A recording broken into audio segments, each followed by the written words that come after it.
Hi, I'm Donald Abrams, an oncologist at Zuckerberg San Francisco General Hospital and currently Professor Emeritus of Medicine at the University of California, San Francisco. I began studying cannabis, the botanical, as a potential therapeutic in 1997. Today, I'm going to talk about cannabis and cancer care. I have some disclosures in that I have stock options in Lumen and Canformatics. The Siberian ice princess is a mummy that was very well preserved in the ice in Siberia, estimated to be 2,700 years old. Under MRI, the ice princess appears to be a woman in her mid-20s who had breast cancer that had metastasized to her bones. Around her waist was a belt, and in the belt, at the end of the belt, was a pouch containing the flowers of the female plant of Cannabis sativa. The anthropologists or archaeologists, whoever makes these suppositions, hypothesized that the ice princess was carrying the cannabis, perhaps to treat the symptoms of her cancer, if not to treat the cancer itself. I personally think that's quite a big leap. We don't know that everybody in this tribe wasn't perhaps buried with cannabis around their waist. But these are the sort of big leaps that we see today in the media that leads to this publication by colleagues at Stanford and Kaiser Northern California discussing false news of a cannabis cancer cure online. They did a search and found that the volume of searching for cannabis and cancer increased 10 times the rate for searches for standard therapy in cancer. The top false news story generated 4.26 million engagements on social media, whereas an accurate story debunking the false story generated far fewer. We have a congresswoman in the Bay Area here in California who was involved in all three of the recent impeachments of presidents. And she was asked on the news if there was anything different about the most recent event. And she said, yes, we live in an age where the media allows for multiple realities to exist, even when the truth is known. And I think we should bear that in mind when we talk about cannabis as a cancer cure. So what is the evidence? Proponents of cannabis as a cancer cure cite a number of case reports in the medical literature. One that is difficult for me to understand really as an oncologist or to argue with is two children who had partially resected astrocytomas who were stable or had slight progression of their disease over 3 years, achieved complete responses over the next 3 years, only inhaling cannabis as their intervention.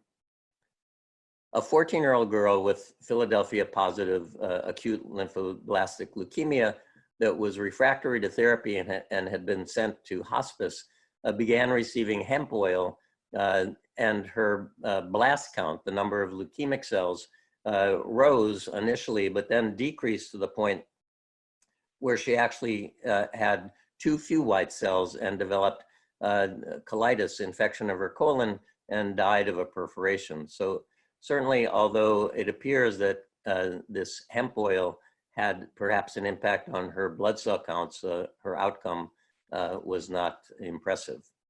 A 44-year-old man with a recurrent squamous cell carcinoma of the right lining of the cheek and a wound that eroded through the cheek, applied topical THC CBD in sunflower oil and received relief from his pain, as well as a 5% decrease in the wound size before he died. So that, again, is not what I would consider a success story and certainly not a cure. Another report of two 38-year-old men, one with a glioblastoma, as Manuel said, the most aggressive form of brain tumor, and one with a grade 3, slightly less aggressive oligodendroglioma, were treated with standard therapy, chemotherapy with temozolomide and radiation, also received CBD in doses from 100 to 450 milligrams a day with good clinical responses. Well, this is very much like most of the patients I see who claim that cannabis cured their cancer. These patients were treated with conventional care and that's likely what resulted in their good outcome.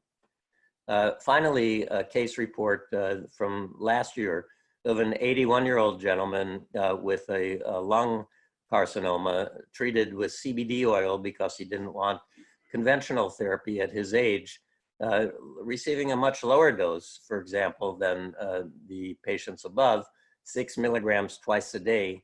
And his tumor shrank, and the number and size of his mediastinal lymph nodes also decreased, but certainly he was not cured of cancer. In the literature, there are also published case series. This is from a group in London who collected data over a 4-year period on 119 cancer patients who received CBD oil, a synthetic product, averaging 10 milligrams twice a day. And they put them on a schedule of 3 days on the oil and 3 days off, alternating. They report seeing clinical responses in 92% of the solid tumor patients. And they assayed this in part by measuring circulating tumor cells because doing scans was sometimes too expensive. Most of these patients, the 119 patients, also received standard anti-cancer therapy. Only 8 received CBD alone, and there is no data actually presented on the outcomes of those 28 patients. They concluded, however, that CBD is a candidate for treating breast cancer and glioma patients without much support in the actual article. A study from Vienna looked at 9 consecutive brain tumor patients who received phyto-CBD in, again, a higher dose of 400 milligrams in capsules, in addition to their standard therapy with resection followed by chemoradiation. So again, these patients were treated with conventional therapy. 6 of the patients had the more aggressive glioblastoma, and 3 had lower grade tumors who were prone to survive quite a bit longer than the glioblastoma patients. The authors state that the median glioblastoma survival is 14 to 16 months. That is, half survive longer and half survive shorter. In their series, the mean, which is the average survival, was 22.3 months with a range of 7 to 47 months. And they claim that this is longer than they would have expected from patients with glioblastoma. Well, first of all, they're looking at the mean and not the median, and those outliers at the far end are likely the patients who didn't have glioblastomas. Only 1 patient in this series appears to be free of disease, and 1 of the glioblastoma patients has in fact died. So those are observational studies and case reports which are fraught with inherent bias. The first clinical trial looking at an intervention in patients with recurrent glioblastoma was actually performed by Dr. Guzman, Professor Guzman, in the Canary Islands, where he found 9 patients with recurrent glioblastoma, and he treated them with THC, which was infused into their tumors by way of a catheter for 15 days. The treatment was reported to be well tolerated. There was no effect on survival, different from those patients receiving chemotherapy. When Manuel looked at tissue from the glioblastoma cells, in vitro, THC inhibited the proliferation and decreased the viability of the cells. And it was later demonstrated by Marceau that CBD enhanced the inhibitory effects of THC on the glioblastoma cell proliferation and survival, suggesting synergy from those 2 cannabinoids. Additional clinical trials have been conducted. One that was reported initially as a press release and subsequently as an abstract at the American Society of Clinical Oncology meeting in June of 2017 has yet to appear in the peer-reviewed medical literature. This is a study of the 1-to-1 THC to CBD sublingual spray, the whole plant extract nabiximols. 12 patients with recurrent glioblastoma received nabiximol spray while they were getting temozolomide for recurrent glioblastoma, and 9 patients were treated with placebo. The 1-year survival was statistically significant, favoring the patients receiving the nabiximols, 83% alive compared to 53% And again, that had a statistically significant value. Another study looking at pure CBD as a single agent for recurrent solid tumors was launched at the Hadassah Medical Organization in Israel as a phase 2 trial, hoping to enroll 60 patients. The investigator, however, closed the study after enrolling 3 glioblastoma patients and 1, I believe, pancreatic adenocarcinoma, and saw no response and found the study difficult to accrue. In looking at clinicaltrials.gov, which tells us what studies are ongoing for cannabis and cancer, the only one that is scheduled to begin later this year is the one that Manuel described, a phase 1B open label study in 30 patients at 8 sites in Spain, looking again at THC and CBD in combination with temozolomide and radiation therapy. The problem that I see is that the tumor that is most likely to be responsive to a cannabinoid intervention would be a glioma because of the high density of the CB1 receptor in the brain. As Manuel alluded to, Ladin et al. Published a paper looking at expression of the CB1 and CB2 receptor in other tumor types.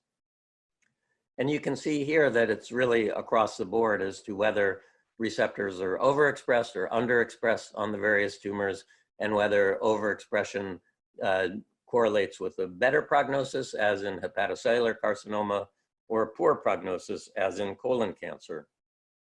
I think it's worthwhile to continue to evaluate tumors for CB1 and CB2 expression so that we can get an idea of how that correlates with response to potential cannabinoid-based therapies. Another problem that I see in trying to treat cancer with cannabis is preclinical information from the Meiri lab in Israel, where they assess the anti-tumor effects of whole cannabis extracts containing significant amounts of the differing phytocannabinoids on different cancer cell lines from various tumor types. Ultimately, for their publication, they chose 12 extracts to examine the effects on 12 cancer cell lines.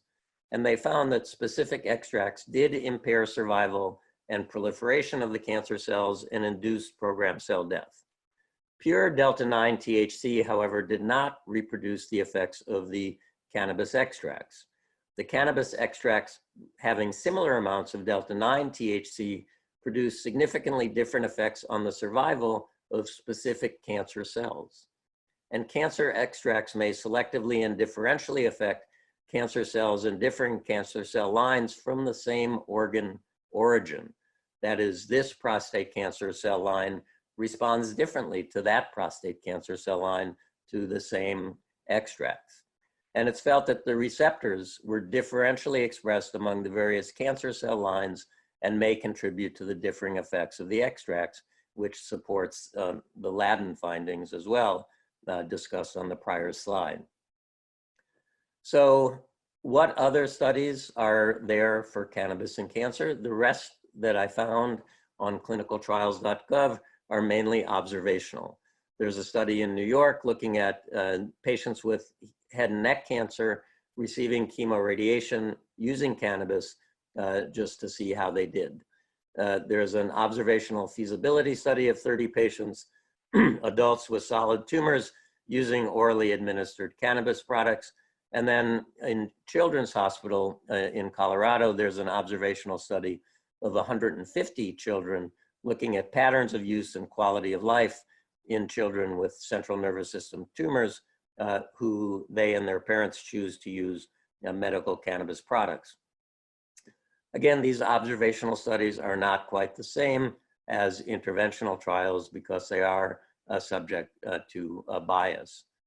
With regards to the question as to whether or not cannabis actually cures cancer, my colleague Dylan Zilla in Minneapolis has launched a survey, Cannabis as an Anti-Tumor Agent, to collect data from patients who claim that cannabis cured their metastatic cancer. And patients can access this online survey at that site, www.catasurvey.com, and fill it out and send it in. And the Zilla's team will review the responses to the survey, as well as hopes to have access to the medical records to actually confirm that these patients have in fact cured themselves with cannabis as their sole intervention. As an oncologist in San Francisco for nearly 40 years, I daily see patients with cancer who benefit from the use of cannabis for symptom management. When we look at the symptoms that many cancer patients suffer related to loss of appetite, pain, anxiety, depression, nausea, and vomiting, I have one treatment that I could recommend that can handle all of those different symptoms, as opposed to writing prescriptions for 4 or 5 different medications that all might interact with each other or with the chemotherapy that I'm prescribing. I was one of the members of the 16 person committee that was called together by our National Academies of Sciences, Engineering, and Medicine to review 10,000 medical articles on cannabis published since 1999. And we produced this volume, which was published in January of 2017. And in the chapter on therapeutics, our strongest evidence for benefit was in adults with chemotherapy-induced nausea and vomiting. Oral cannabinoids were felt to be effective antiemetics. Also relevant to cancer patients, in adults with pain, patients who are treated with cannabis or cannabinoids are more likely to experience a clinically significant reduction in their pain symptoms. Well, what do we know about cannabinoids in chemotherapy-induced nausea and vomiting? In the 70s and 80s, a number of studies were done with delta-9 THC preparations, dronabinol and nabilone. And numerous meta-analyses of these studies from the 70s and 80s have been published, all of them suggesting that these cannabinoids were more effective than the currently available agents and certainly better than placebo. A recent Cochrane review published in 2015 included 23 randomized controlled trials and concluded that cannabis-based medications may be useful in treating refractory chemotherapy-induced chemotherapy-induced nausea and vomiting. However, 3 more recent publications, including a systematic review and an overview of systematic reviews, were less enthusiastic, and their references are shown there. So it's curious to me how review of the same studies can lead to different conclusions. I guess it's that same, we live in an age where multiple realities exist, even though the truth is known. What about cannabis itself in the treatment of chemotherapy-induced nausea and vomiting?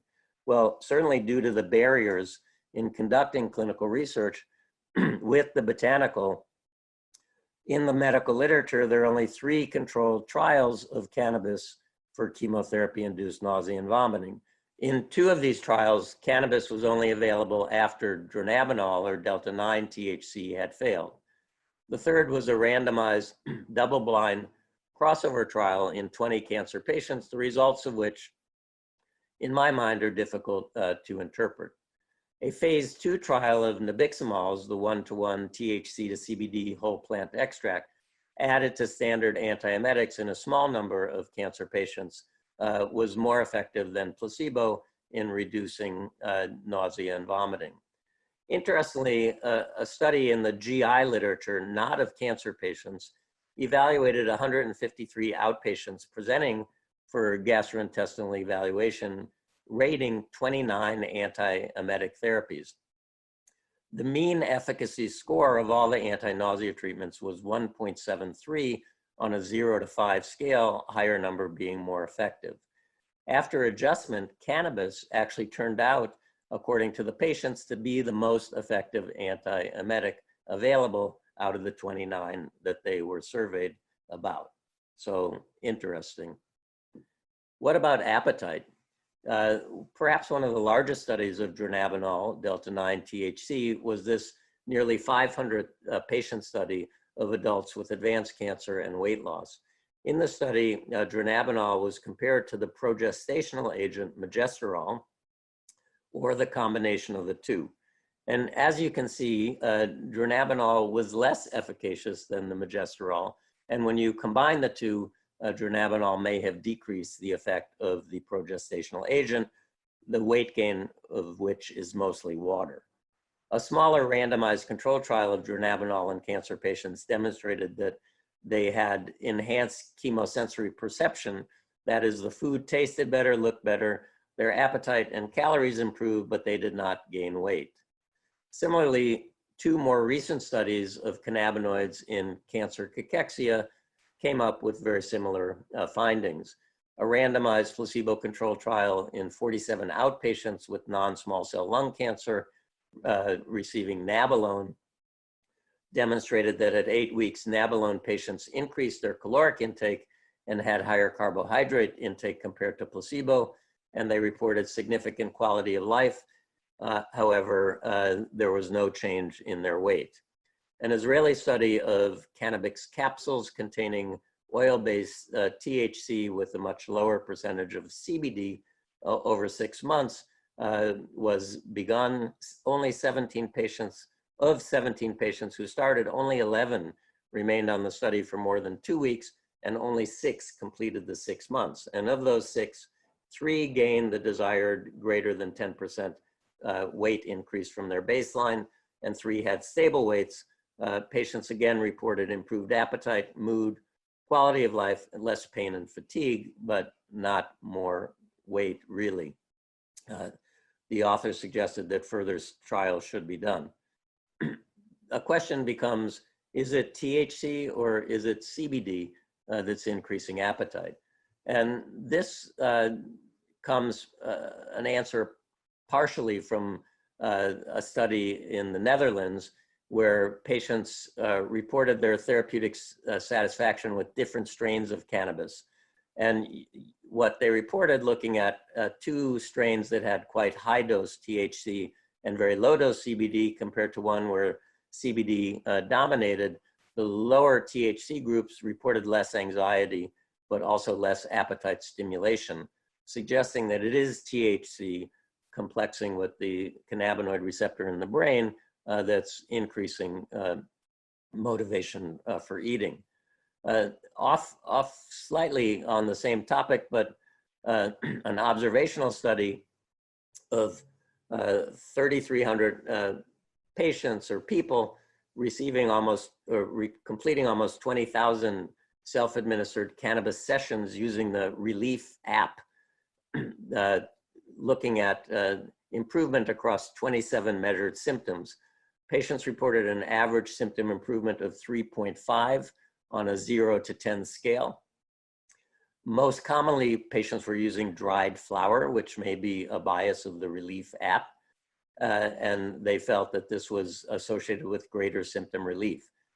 The authors of this publication, which is in a Nature publication, say that only the higher THC levels were associated with greater symptom relief and prevalence of positive and negative side effects, and that CBD potency levels were generally not associated with either significant symptom change or side effects.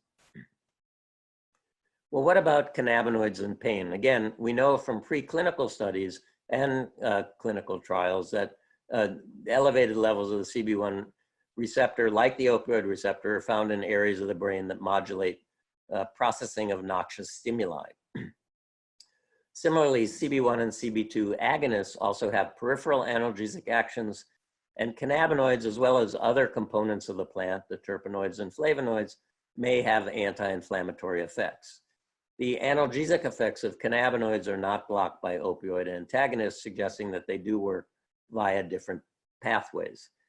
In humans, the largest body of evidence for cannabinoids and pain really appears to be in neuropathic pain. There has been a meta-analysis of 6 clinical trials of cannabis, botanical cannabis, in treatment of HIV-related peripheral neuropathy, which suggests that this is an appropriate indication for use of cannabis. And there are early evidence that even patients with the far more common diabetic neuropathy may experience improvement in their symptoms. Well, what about chemotherapy-induced peripheral neuropathy? This is a big problem in patients receiving cytotoxic chemotherapy. Preclinical studies have suggested that cannabinoids are effective not only in the treatment of chemotherapy-induced peripheral neuropathy in rodent models, but can also prevent the neuropathy from developing. So that would be a very significant intervention. Unfortunately, there is only one clinical trial reported in the literature of a cannabis-based product in chemotherapy-induced peripheral neuropathy.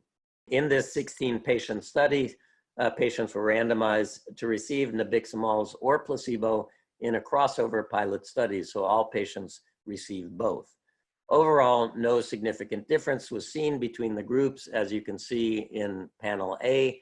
However, they did find 5 patients who reported a greater than 2-point reduction in their pain on a 0 to 10 scale and evaluated them in a responder analysis and calculated that the number needed to treat for one person to benefit would be 5, suggesting that this should be investigated further in chemotherapy-induced peripheral neuropathy. And currently, there are 2 ongoing trials that were reported in clinicaltrials.gov, one looking at cannabinoids in taxane-induced peripheral neuropathy, evaluating different strength capsules of THC and CBD in 100 patients, which opened in September of 2019. I heard from the principal investigator only 6 patients have been enrolled, and enrollment has slowed, certainly due to COVID. Another randomized controlled trial of hemp-based CBD in 100 patients with chemotherapy-induced peripheral neuropathy opened in May of 2020. Well, nabiximols, again, the 1-to-1 sublingual whole plant extract spray, has been subjected to 6 randomized controlled trials in patients with cancer pain, not necessarily neuropathy, but cancer pain from the malignant disease. And 6 of these were identified for systematic review and 5 used in meta-analysis to produce this recently reported paper in BMJ Supportive and Palliative Care. All of the studies involved nabiximols and were felt to be good studies with almost 1,500 participants. As you can see from the forest plot, there was no difference between nabiximols and placebos for the difference in the change in average pain scores over the course of the studies. And the finding remained only when the 3 phase 3 studies were included and the phase 2 trials were removed. In addition, the cannabinoids had a higher risk of adverse events compared with placebo. So nabiximols, in any event, does not appear to be efficacious in treating cancer-related pain.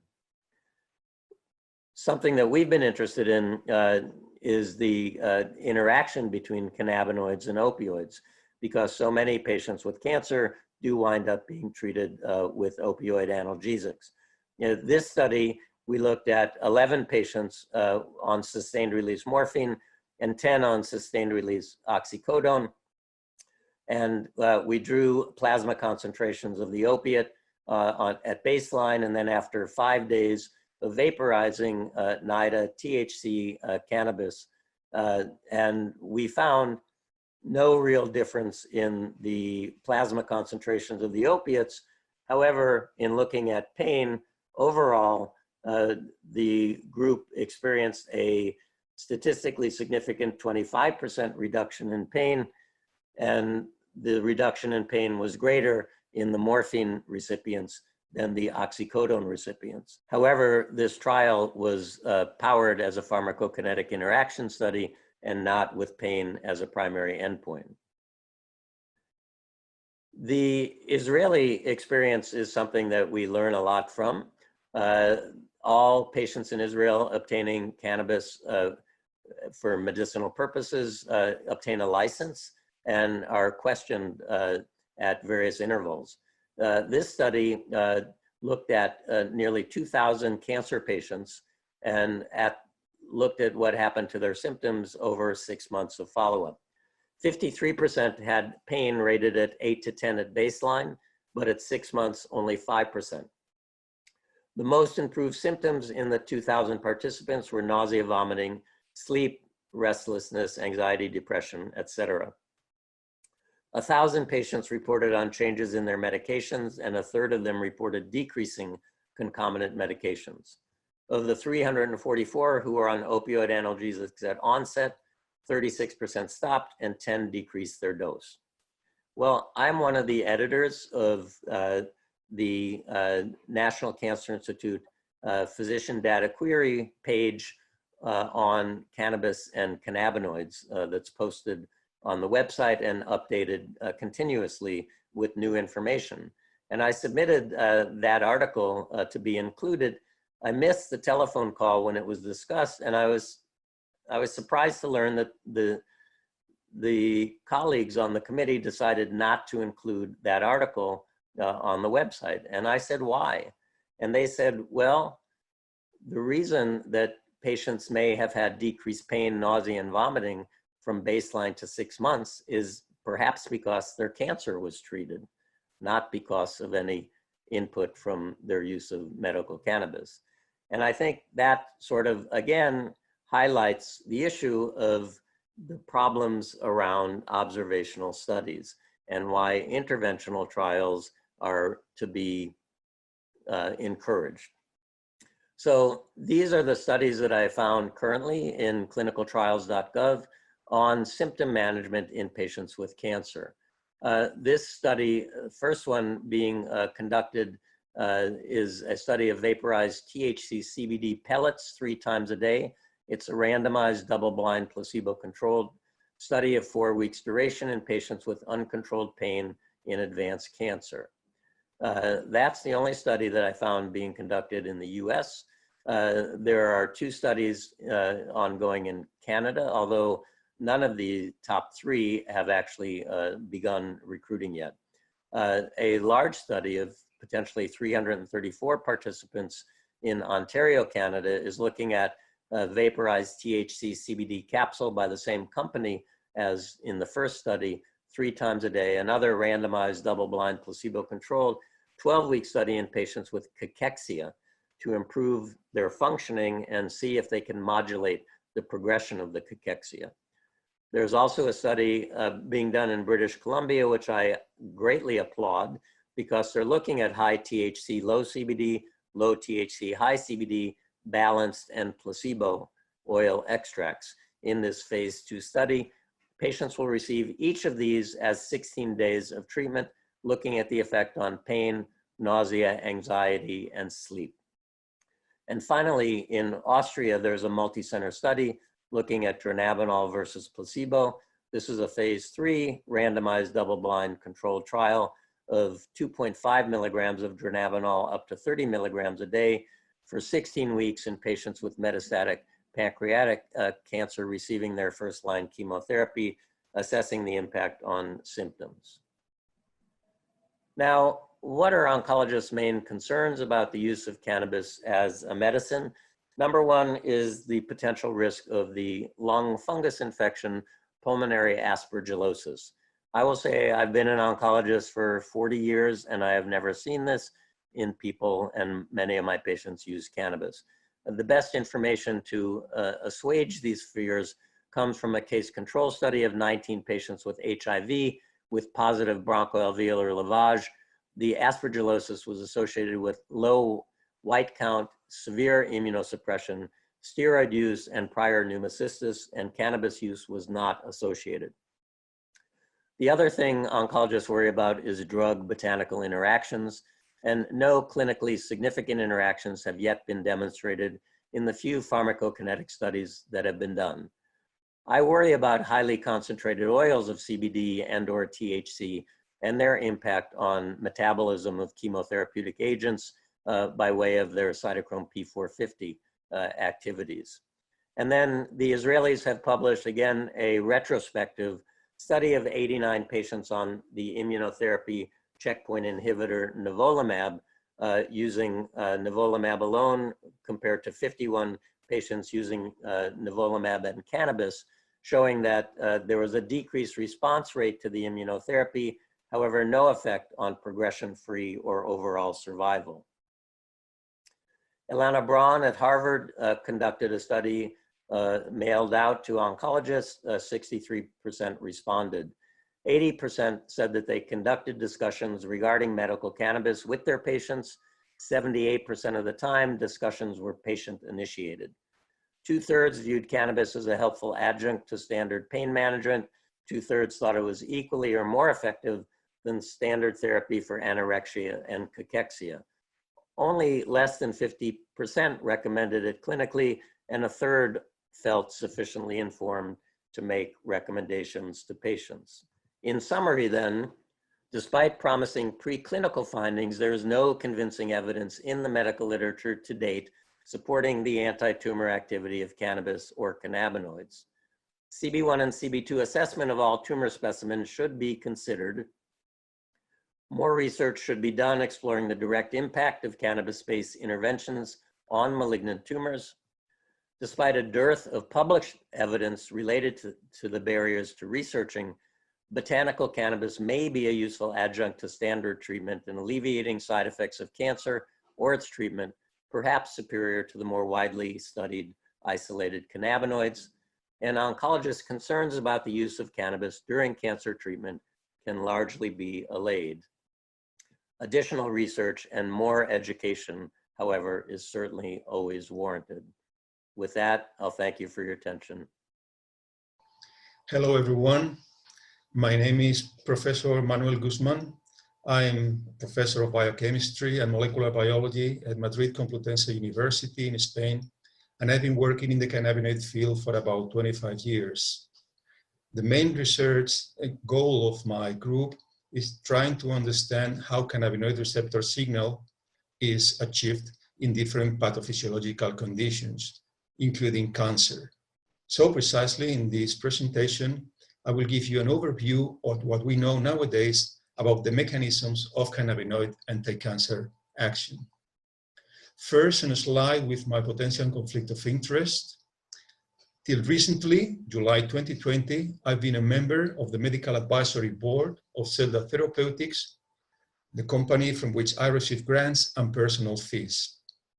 Currently, I'm a member of the Scientific Advisory Board of the foundation, Fundación Canna, from which I receive personal fees. And I have co-authored 6 different patents with 3 different companies: GW Pharmaceuticals, 4 patents, Phytoplant Research, 1 patent, and Gisum, 1 patent. Well, the first report on the potential anti-tumoral activity of cannabinoids in preclinical models dates back to 45 years ago. At that time, a group, the Medical College of Virginia, published this paper, Anti-Neoplastic Activity of Cannabinoids, in the Journal of the National Cancer Institute of the United States of America, reporting that THC and other cannabinoids were capable of decreasing the growth of 3 different types of cancer cells in mouse models. This report had a lot of impact in the mass media at that time, and this is an example of it. This is a Washington Post with its heading, "Cancer Carb is Studied, Doctor's Eye Drug Found in Marijuana." The active chemical agent of marijuana curbs the growth of 3 kinds of cancer in mice. A Medical College of Virginia team has discovered. What we think is that this work will open up a vast new area of research, and NCB spokesman said. Years of work may stem from it. Unfortunately, the prophecy by the MCV spokesman was not correct, and we had to wait 25 years without any additional study, at least published study, on the potential antitumoral activity of cannabinoids. In 2000, there was a renaissance of the studies of cannabinoid anti-cancer activity, and during the last years, both our group and many other groups all around the world has been working on this topic. In this presentation, I will focus mainly on glioblastoma, which is the most aggressive type of malignant brain tumors, because it's the model in which most studies have been conducted so far, with some also pilot clinical trials conducted during the last years. In these studies conducted 20 years ago by our group and by others, we found that the anti-cancer effect of cannabinoids was effectively achieved in mouse and rat models in glioblastoma. On the left-hand side, for example, you can see a control mouse and a mouse treated with a natural cannabinoid THC, a mouse treated with the synthetic cannabinoid WIN552122, and these mice were harboring glioblastoma cells under their skin, forming subcutaneous tumors, what we usually designate as ectopic xenografts. As you can see here, after 1 week of cannabinoid treatment, the size of the tumors in the cannabinoid-treated mice was much smaller than the size of control tumors, of control mice. On the right-hand side, you can see a rat with a glioblastoma generated in its brain. You can see a magnetic resonance imaging picture in which here you can see the brain of the animal. Here is the right hemisphere, and pointed by the arrow in axial projection and coronal projection in this white spot, you can see a big glioblastoma. On the left column, before THC treatment, and on the right column, after THC treatment. As you can see in this sample animal, there was a significant fraction of the animals in which THC was effective, and the tumors disappear or reduce very, very dramatically their size without any relapse along the lifespan of the animal. So after this publication, we and others started to ask what was the cellular and molecular mechanism of cannabinoid anti-tumoral action. Was a non-specific cytotoxic action, or was a specific, a very selective, a targeted action of cannabinoid? We know nowadays that the correct answer is the latter. We know that most, if not all, of the cancer cells examined so far express on their surface cannabinoid receptors, CB1 receptors and or CB2 receptors, and that engaging these receptors can trigger different antitumoral effects in cancer models. For example, by activating cannabinoid receptors, cannabinoids can inhibit angiogenesis, that is the process of tumor vascularization. So tumors receive less nutrients, receive less oxygen, and therefore the nourishment of tumor cells is compromised, thereby decreasing tumor size. We know nowadays as well that this effect of cannabinoids is exerted, at least in part, by the inhibition of the main pathway that controls angiogenesis in tumors. That is the vascular endothelial growth factor, VEGF pathway. We also know that activating cannabinoid receptors on the surface of cancer cells decreases cancer cell invasion and metastasis. That is, cannabinoids inhibit the spreading of cancer cells all through the body. We know that that can be achieved by different mechanisms, for example, by inhibiting the activity of some enzymes, of some proteins that can break down the extracellular matrix so that cancer cells cannot migrate anymore along the tissue parenchyma. And that can be achieved, for example, by inhibiting matrix metalloproteinase 2. That is one of the key enzymes that tumor cells produce to break down the extracellular matrix and therefore to travel to other sites of the organism. We also know that cannabinoids can block the replication of cancer cells, that is the cell cycle. And we know that this is exerted, at least in part, by inhibiting the activity and expression of different enzymes involved in the progression of the cell cycle. For example, cyclin-dependent kinase 1, CDK1.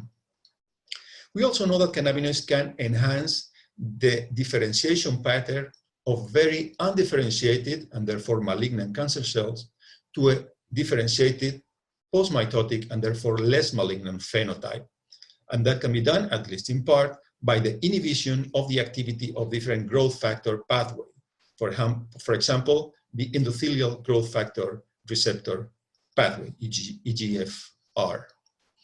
But besides all these effects, the most prominent and the most widely reported activity of cannabinoids to decrease tumor growth is the induction of programmed cell death or apoptosis.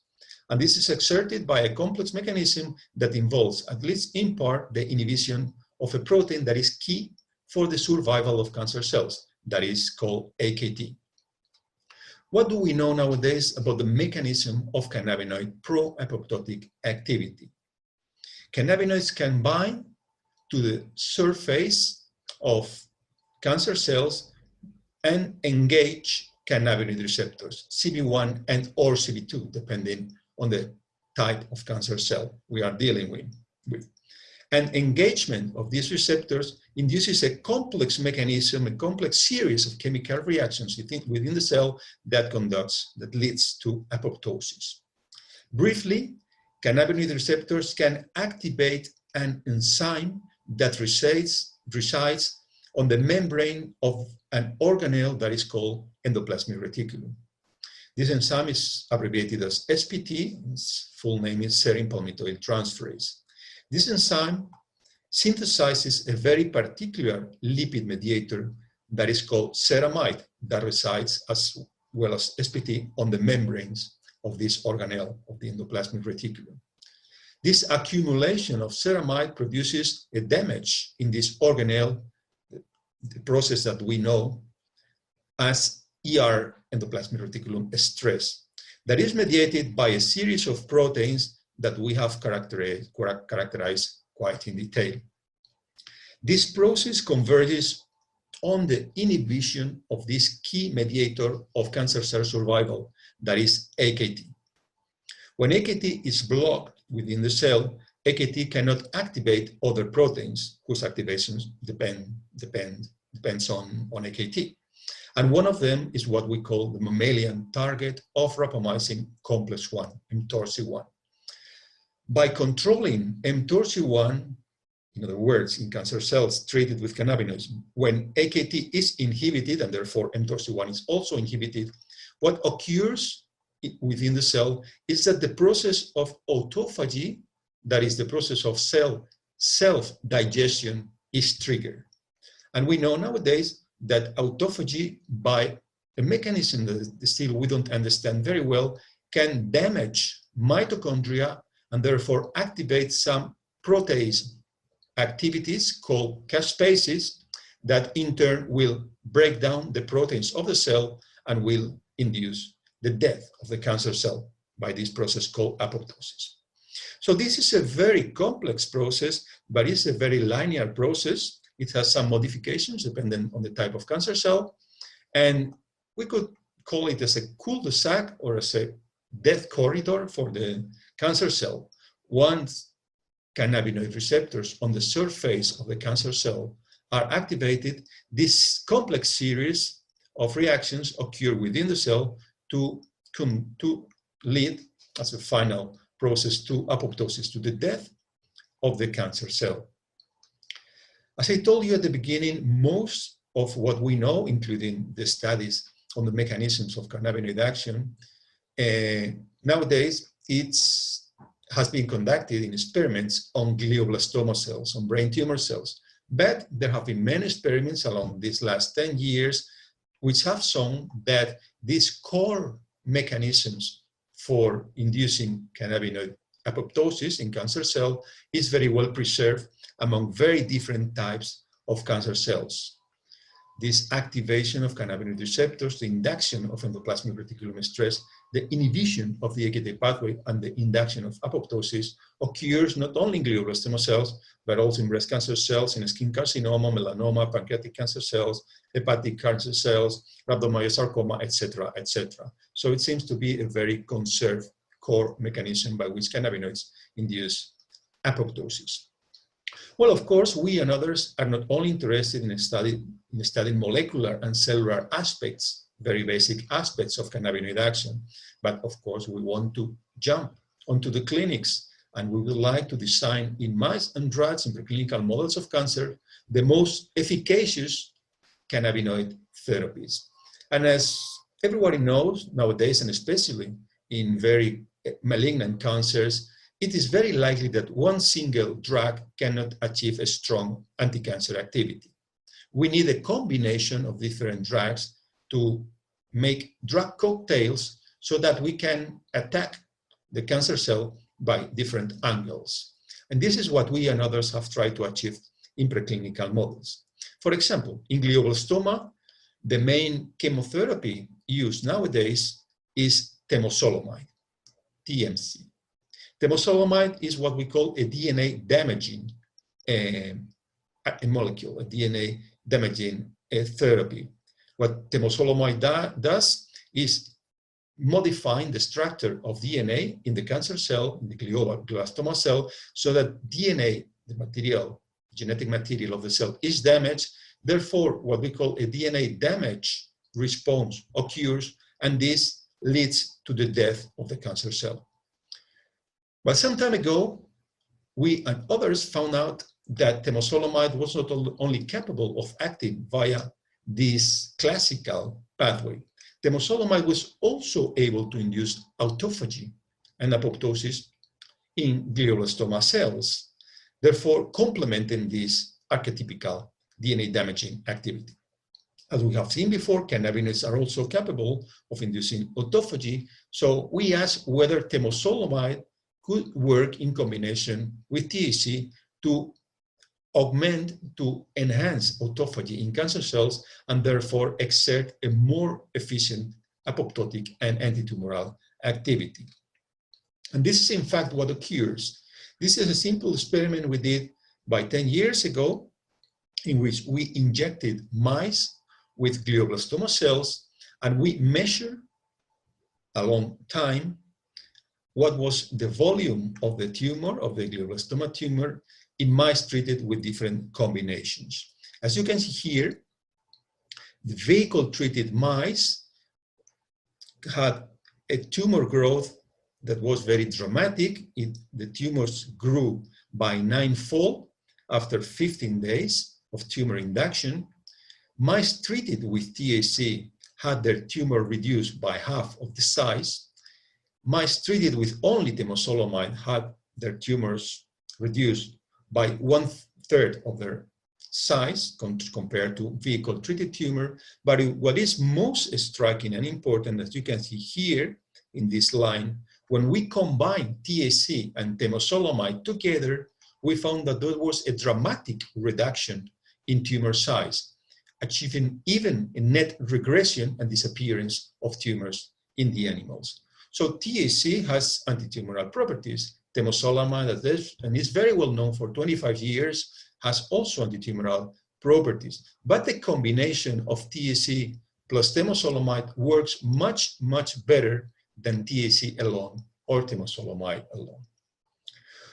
Following this line of reasoning, another group in London found out some years ago that cannabinoids can also enhance not only the anti-cancer activity of temozolomide in glioblastoma models, but also the radiotherapy-induced anti-cancer activity in glioblastomas in mouse models.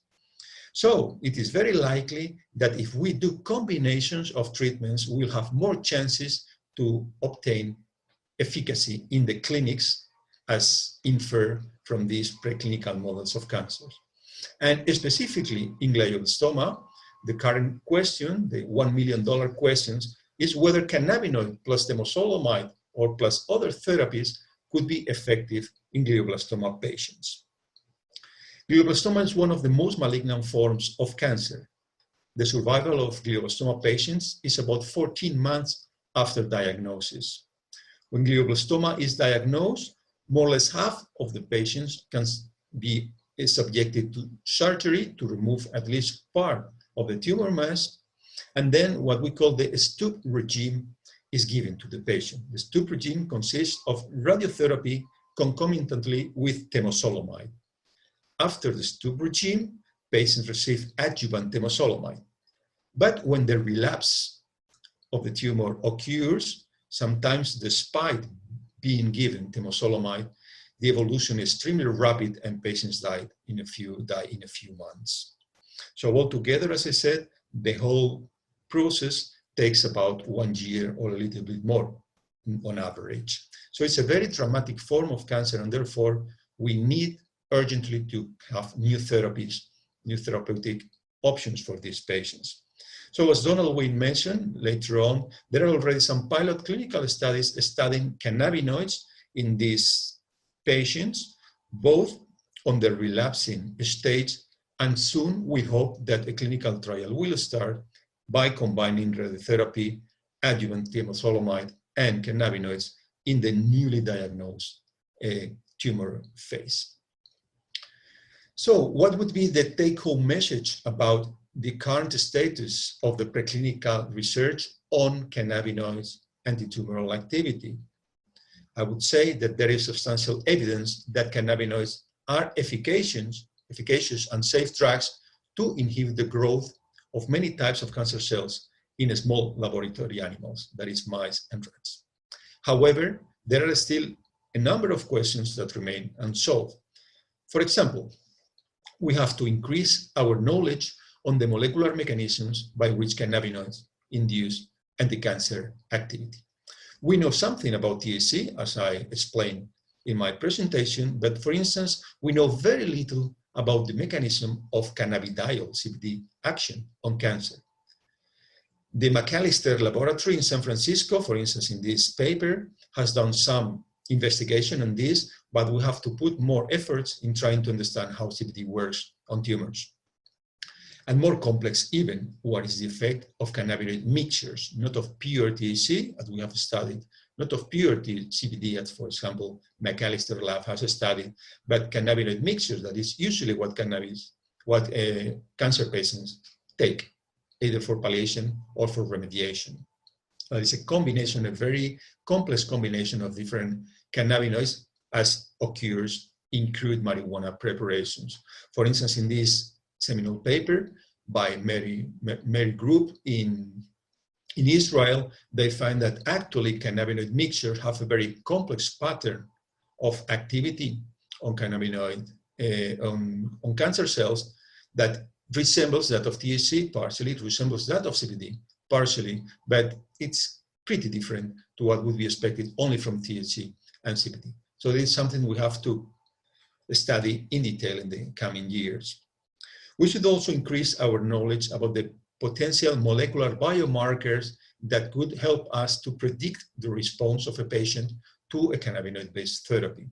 For example, some years ago, our group found that in glioblastoma cells, a growth factor called midkine could determine the response to cannabinoids. In particular, when midkine levels were high, those cancer cells were very resistant to cannabinoids, whereas in cancer cells in which midkine levels were low, the activity of cannabinoids to kill those cells was much higher. So it would be expected that a patient in whose tumor midkine levels are very high, that patient is going to be resistant to a cannabinoid therapy, and maybe he or she wouldn't be prone to that therapy. He shouldn't be included in that therapy. Whereas patients in which midkine levels in their glioblastoma tumors are low, then we could expect that maybe those patients are sensitive to cannabinoids, and therefore we should give them cannabinoids if we, of course, demonstrate that they are active in this setting. We should also improve the combinational cannabinoid-based therapies in preclinical models of mice and rats. For example, following the line of reasoning I showed before, we have found that cannabinoids can enhance the antitumoral activity of chemotherapy, temozolomide.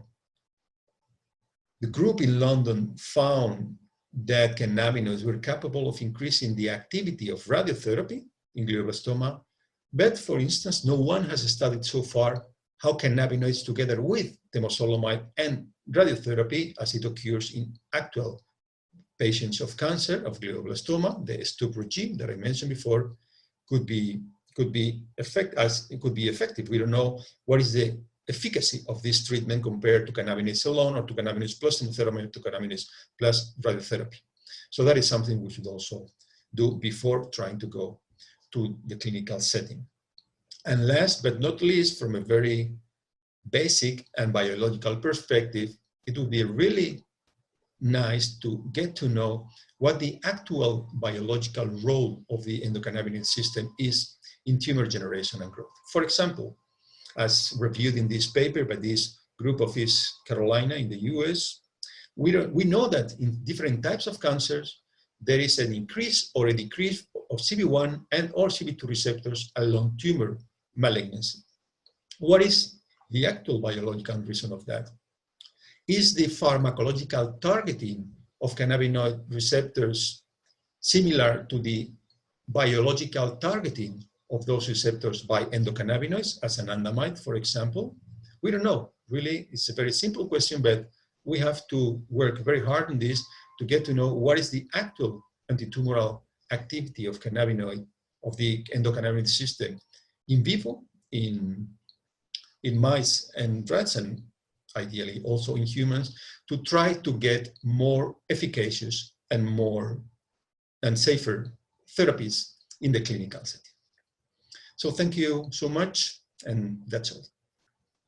Manuel, excellent, beautiful, elegant work. One question I have is, though, when you talk about using cannabinoids in your experiments, what exactly are you using? I think that's an important issue. Yeah, thanks so much, Donald. That's very, very important question, really. And maybe because of the THC-centric view of cannabis that we have for many years, mostly when I speak about cannabinoids, I speak on THC. And when we deal with patients that are usually taking crude cannabinoid preparations, we usually refer to high THC or THC predominant cannabis preparations. In my view, after 20 years working on the anti-cancer activity of cannabinoids in preclinical models, THC seems to be the most potent cannabinoid component that can induce inhibition of tumor growth. Together with the fact that THC is usually the most predominant cannabinoid in cannabis preparation, we usually work and we usually refer to THC as the most prominent antitumoral or potential antitumoral cannabinoid. This doesn't mean that CBD or other cannabinoids do not have an anti-cancer activity. Of course, you know that CBD has been shown in preclinical models to act by different mechanisms, still question mark mechanism. We don't know yet what exactly CBD does, but THC does inhibit tumor growth. But for instance, when we have compared THC together with CBD and other different cannabinoids, we usually see that THC is actually more potent than other cannabinoids. Another advantage of using THC or THC analogs is that we know how it acts. We know what is the molecular activity of cannabinoids. We know of THC, excuse me, you see, we usually confound THC with cannabinoids, which is wrong, of course, but it's just a way of speaking. We know what is the primary target of THC action, CB1 and or CB2 receptor, whereas for other cannabinoids, that is an open box. We don't know. So as a clinician, you know well that it is essential, it's a key question to get to know what the molecular mechanism and primary pharmacological target of any chemotherapy is, in order to rationalize the therapy, in order to prescribe the therapy on the basis of doses, of times of administration, on the basis of combinations with other different chemotherapeutic drugs or with other drugs that the patients are taking, etc. So first, I would say that THC so far is the cannabinoid that has shown more precise and more efficacious activity in preclinical models. And second, I fully agree that we should be aware that most of cancer patients take crude cannabinoid preparations, so that we should really get to know what is the advantage or disadvantage of using cannabinoid admixtures compared to pure THC. So that is an open question for future research, and I hope that in the few coming years, we will be able to have a more precise answer. Yeah, thank you. I was curious. So you're not using a laboratory synthetic cannabinoid you're using actual THC. We are using actual THC, but we sometimes, in order to get to know what is the pharmacology of that pure THC on our preclinical models, we compare THC, for example, with CB1 selective agonist, with CB2 selective agonist. We also check whether the effects of THC we observe in our experimental setting are prevented by CB1 selective antagonist or CB2 selective antagonist, etc. So we use other drugs in order to confirm the pharmacology of THC.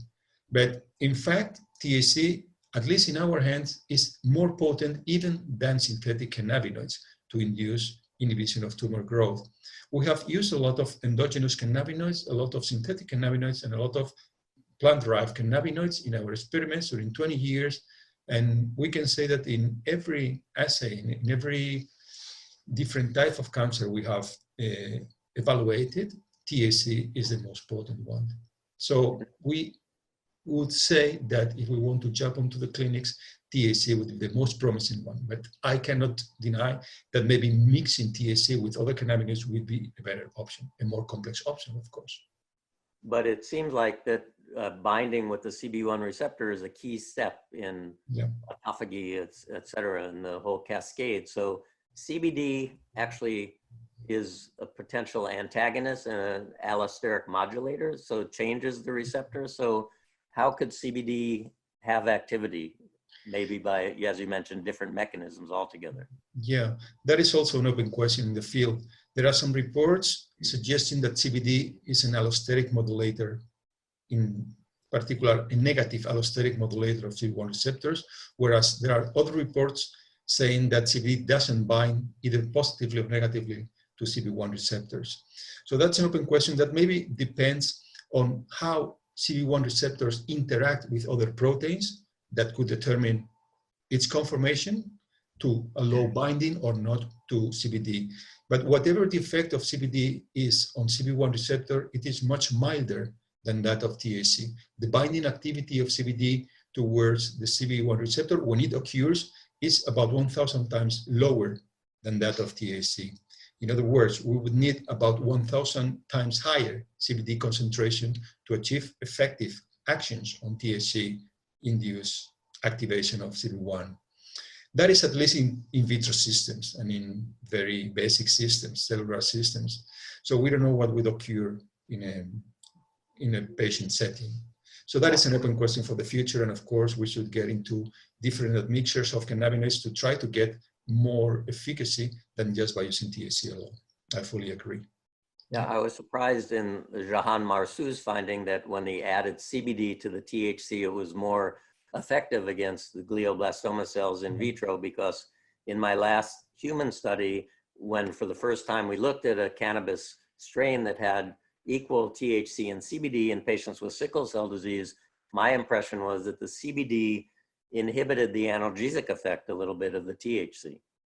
So in a one-to-one ratio, I think that you inhibit some of the psychoactivity as well as some of the therapeutic efficacy, in my opinion.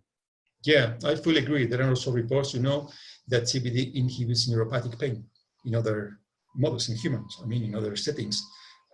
Inhibits neuropathic pain, but inhibits the anti-pain activity of THC. So as you well said, THC together with CBD is a worse painkiller than THC alone. So that is something we should take care of. Maybe CBD, as you well said, counteracts some of the non-desired effects of THC, but also it counteracts also some of the desired, the therapeutically sought THC effects. That is good food for thought for the future for patients.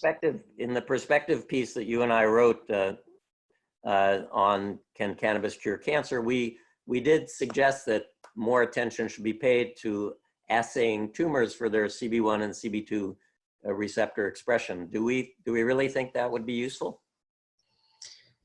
That is only part of the story.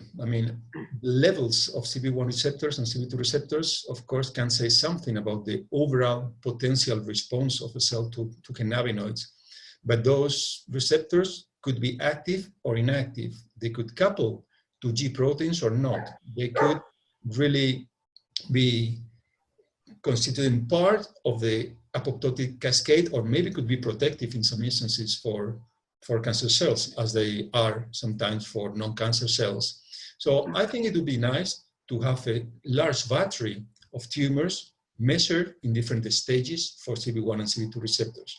But I think that is only a very small part of the story. It would be nice to have biomarkers not only reliant on cannabinoid receptor levels, but especially on cannabinoid receptor activity, to have kind of surrogate protein that would be reliable and that would determine not only the levels of expression of the receptors, but especially the activity of those receptors. We are into that. I know that other groups are into that. The future will say if we can get them or not, but it will be extremely useful for the clinics, of course. I will ask you a question, Donald. You've been a practitioner for many, many, many years. You have seen thousands, if not millions, of cancer patients. Stop. Not that old. Millions, but tens of thousands, maybe. So do you have any gut feeling as to whether cannabinoids as palliative compounds work better or worse in any particular type of cancer? You know that the World Health Organization considers about 150 different types of cancer from an anatomopathological point of view. I'm sure that you have seen many patients of many of those different types of cancer. So do you have any thought about whether some types of cancers respond better to cannabinoids in terms of, for instance, general quality of life or pain killing or something like that? That's a great question. I can't say that I do have any answer that's based on any sort of hard evidence. Yeah, again, breast and prostate are patients that I see a lot of because they're the most common cancers. And both of those cancers, because their patients have a long lifespan, usually after diagnosis, are associated with a lot of anxiety. And I think cannabis is very useful for anxiety. I even find, even though I'm not a huge CBD proponent, I have a lot of patients who do tell me that CBD is very useful for anxiety. And one of the largest studies before the Epidiolex study was a study that CBD seemed to reduce social anxiety disorder in patients prior to a simulated public speaking event. So because breast and prostate cancer are patients with long lives and underlying cancer diagnoses, they experience a lot of anxiety. And I find cannabis may be useful for those patients. If it's going to have any impact on any malignancy, it's the brain tumor patients that I'm most intent on recommending that they try cannabis. And when they say, well, because we in San Francisco have so many options for patients, they say, what should be the ratio? I say, the only ratio I know any evidence for is 1-to-1, 1-to-1, which is, in the nabiximols. And we're waiting for that to be published in the medical literature, and then we could be a little more confident about that, although it's still a very small study of only 21 people. Yeah, sounds very, very nice. And why do you think we are so far from the clinics? I mean, mice are very different from humans, we all know. And mouse models have strong limitations, not only for cannabinoids, but also for any other anti-cancer therapy that is tested. But do you believe that there are also some aspects regarding, for instance, the prosecution of cannabis for so many years, or any prejudgment, any prejudice of your colleagues also for oncologists to use cannabinoids? Now things are changing, of course, but maybe this comes from many years back, and that makes it difficult to make large clinical studies on this issue. Yeah, I mean, that's why I really focus on what's in clinicaltrials.gov ongoing studies. And I was really disappointed at the lack of ongoing randomized double-blind placebo-controlled studies. There are some, but not a huge number, and not with the botanical cannabis, really. People are looking at pellets of this and capsules of that, and isolated this and that. And I'm a big believer in the entourage effect, and think that the whole plant is the best medicine. That's what nature gave us. But that can't be patented. So there's no real drug companies that are standing behind that, helping push forward through all the regulatory hoops that we still need to jump through to be able to study cannabis, the botanical, in this country. So it's much easier to do isolated cannabinoids. But even then, you know, situation in San Francisco, I would guess patients have such access to cannabis that why would they participate in a clinical trial where they're going to get something potentially inferior when they can get the real thing? So, and then the question is, what do we study? Is it vaporized? Is it smoked? Is it inhaled? Is it a topical? Is it an oil, a tincture? There are so many different things. And then amongst those things, should it be 1-to-1, 2-to-1, 1-to-2, 4-to-1? So I fear that it's going to be very difficult to do any randomized clinical trials anymore. And observational studies are going to have to inform us. But again, as I demonstrated in the Israeli cancer survey from baseline to 6 months, observational studies are fraught with a lot of inherent bias and confounders that make it difficult to interpret them. Yeah, so I agree. There are too many variables, but we should be able to focus on a few and to start doing randomized controlled clinical studies, because there are a lot of studies on cannabinoids, but most of them are very low quality, as you well know. You mentioned prostate before, and I agree that prostate cancer could be a good niche for cannabinoid antitumoral activity. Cancer cells from prostate cancer, they exhibit, for instance, a neuroendocrine phenotype. They show sometimes, or many times, mutations in the AKT pathway that is a target for cannabinoid action. They express cannabinoid receptors. I think inflammation is also an important factor for prostate cancer that could be also targeted by cannabinoids. So yeah, I believe we should be able in the near future to design a small but very much focused proof of concept trials to try to assess whether cannabinoids are actually anti-cancer drugs. Well, if we could translate the elegant science that you do into the clinical arena, I think that would really go a long way to making progress in this field of cannabis and cancer care. Yeah, we have to do it step by step, and maybe our sons or our grandsons will see it. Good. Okay. Thank you.